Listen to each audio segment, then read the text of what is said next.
extérieure en Afrique, c'est le football, la samba et Bolsa Familia. Donc, quand on vient au Brésil, j'ai été heureux de comprendre le fonctionnement de Bolsa Familia. Ce qui m'a impressionné, c'est les classes. Centre de référence de l'action sociale, c'est ça. Parce que, en réalité, nous n'avons pas quelque chose de similaire chez nous. Les classes prennent en compte tout ce que l'action sociale doit faire. Ils le font. Et j'ai été impressionné par les unités qui constituent les classes. N'est-ce pas? Avec des psychologues, des sociologues, etc. qui prennent en compte tous les problèmes et ceux qui viennent s'y inscrire. Pas forcément les pauvres, parce que tous les problèmes n'est pas monétaire. On a vu les personnes qui viennent solliciter le service social.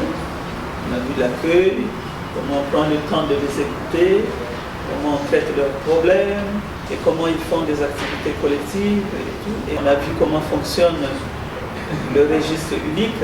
Il y a beaucoup de similarités, c'est-à-dire transfert monétaire, registre unique, le travail sur le terrain avec les classes. Nous avons la même chose au pays. Chez nous au Congo, le cadastre unique, notre modèle, nous l'avons tiré de l'expérience brésilienne. Mais nous sommes en train de voir aussi ce qui peut s'adapter à notre pays et ce qui ne peut pas s'adapter à notre pays. Nous avons vu par exemple pour le cas du Brésil que c'est l'auto-déclaration simple qui suffit pour inscrire un ménage ou une personne dans le registre unique. Mais chez nous, nous combinons l'approche communautaire, l'enquête socio-démographique et nous faisons le tirage du proxy pour essayer de catégoriser les ménages. Donc nous pensons que par rapport à nos réalités sociologiques et peut-être économiques, l'approche qui est la nôtre s'adapte mieux à notre pays. Au niveau du Mali, j'avoue que nous avons beaucoup appris. Nous avons mis en place le registre à partir de la capitale. Et pour qui sait que les ménages pauvres et très pauvres se trouvent jusqu'au niveau des villages. Donc nous sommes en train de nous inspirer peut-être de l'exemple du Brésil et d'autres pays pour voir comment bâtir ce système jusqu'au niveau déconcentré, pour faire et le ciblage, pour faire et l'actualisation des données, et pour bâtir tout ce système institutionnel qui va permettre au vie social de se développer. Donc nous sommes vraiment en une phase d'échange d'expériences et surtout comme l'exemple du Brésil par rapport au montage et à l'implication de tous les services techniques va beaucoup nous aider en tout cas dans la finalisation de la vie sociale. Par rapport au cadastre, la base de données que vous avez ici, c'est que vous avez un accès au cadastre qui est peut-être les serveurs sont à un niveau central quelque part.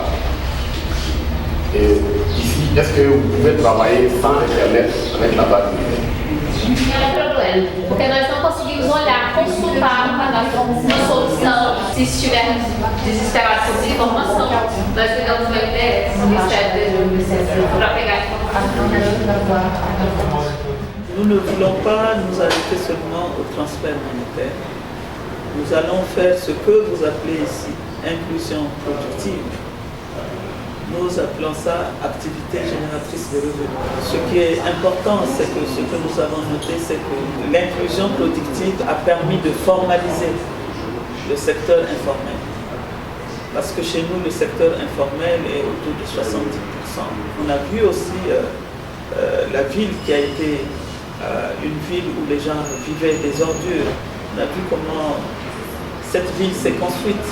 On voit complètement la transformation de cette zone qui était un dépôt d'ordures, mais qui est devenue presque une ville. Il y a même une dame qui est venue nous faire un témoignage qu'elle a ramassé des ordures et que maintenant, il y a une loi qui a été prise pour être reconnue comme ramasseuse des ordures. L'inclusion productive au Brésil, c'est vraiment un bon modèle qui exige bien sûr une intersectorialité. Parce que s'il n'y a pas cette intersectorialité, l'inclusion productive ne peut pas marcher. On a vu au Brésil qu'il y a plusieurs ministères qui travaillent ensemble. Il y a le ministère qui s'occupe du travail, il y a le ministère qui s'occupe de l'éducation, de la formation qualifiante et ceux qui s'occupent des microcrédits. C'est tout un ensemble qui permet d'atteindre les résultats que nous avons vus au Congo. Et je pense que c'est un modèle qui nous a beaucoup inspiré et nous allons sur la même voie. Et puis les restaurants populaires, c'est une belle expérience. Je crois qu'ils sont nés de la volonté politique, zéro faim au Brésil. Et à ce que j'ai vu, le restaurant que nous avons visité, ils font 1200 couverts par jour. C'est énorme. C'est très énorme. C'est les repas qui sont subventionnés. Ceux qui sont dans les cadastres payent 1 rial et les autres 2 rials, c'est ça. C'est ce qu'ils nous ont dit.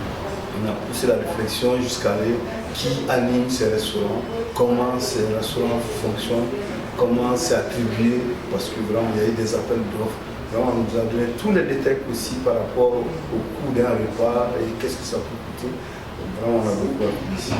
Les 5 jours d'échange que nous avons eu cette fois-ci, ça nous a permis d'avoir une connaissance plus approfondie du système de protection brésilien. Chacun, dans son domaine, a appris quelque chose. Et c'est ça même le but de ce voyage d'études.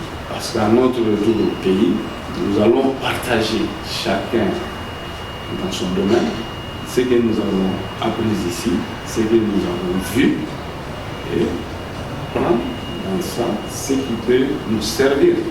Parce que le Mali et le Brésil sont différents.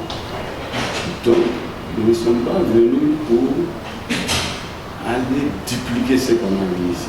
Nous sommes venus voir, comprendre, et au retour, nous prendrons ce qui nous paraît possible de réaliser et ce qui paraît meilleur pour nos populations.